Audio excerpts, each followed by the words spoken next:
আমরা সেবানিতে ছিলাম, আমরা কসাইখানাতে আসিনি, তাদের গাফলতির কারণে এই অবস্থা হয়েছে। ভাই ভাবির প্রথম সন্তান জন্ম দেওয়ার আনন্দ পরিণত হলো বিষাদে। মৃত্যু কেড়ে নিল একটি পরিবারের সুখ।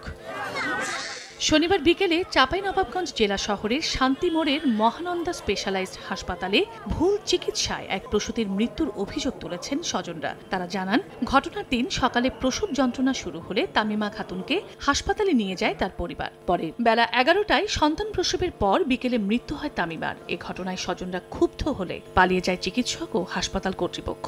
পেট ফুলে গেছে, কেমন করছিল, আবার ওকে ওটিতে ভরে 1 ঘন্টার মতো রেখেছে। রাখার পরে কইছে আমরা পারবো না, তখন বাইর করে দিয়েছে। দুপুরবেলাও তাদেরকে দেখেছে, বলা হয়েছে যে আপনারা মানে রুগীটা ছেড়ে দেন যদি না পারেন। আমাদের শেষ মুভমেন্টে এসে যখন সে মারা গেছে তখন কেন আমাদেরকে ছাড়লো? আমরা সেবানিতে ছিলাম, আমরা কসাইখানাতে আসিনি, তাদের গাফলতির কারণে এই অবস্থা হয়েছে। যার জন্য মারা গেল রুগী, এর বিচার চাই। নগদের কাছে সব গ্রাহকই প্রিয়, তাই তো সারা দেশে ক্যাশ আউট চার্জ সবচেয়ে কম। এ বিষয়ে কথা বলতে রাজি নন অভিযুক্ত চিকিৎসক, আর ভুল চিকিৎসার কথা অস্বীকার করেছে হাসপাতাল কর্তৃপক্ষ। এই ব্যাপারে তো হসপিটালের সাথে একটু কথা বলেন। হ্যাঁ, এই ব্যাপারে আমি কোনো কথা বলতে যাচ্ছি না। ভুল চিকিৎসা এটা ওনারা হয়তো অনুমান করছে, কিন্তু ভুল চিকিৎসা হওয়াটা স্বাভাবিক না। অভিযোগ পেলে তদন্ত করে প্রয়োজনীয় ব্যবস্থা নেওয়ার আশ্বাস স্থানীয় প্রশাসনের।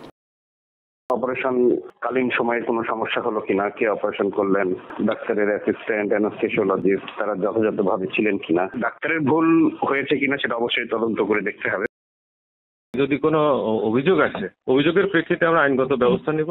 বিয়ের 1 বছর পর রাজমিস্ত্রি রুবেল আলী ও তার স্ত্রীর প্রথম সন্তান জন্ম নেয়। বর্তমানে নবজাতকটি চাঁপাইনবাবগঞ্জ 250 শয্যা বিশিষ্ট হাসপাতালে চিকিৎসাধীন রয়েছে।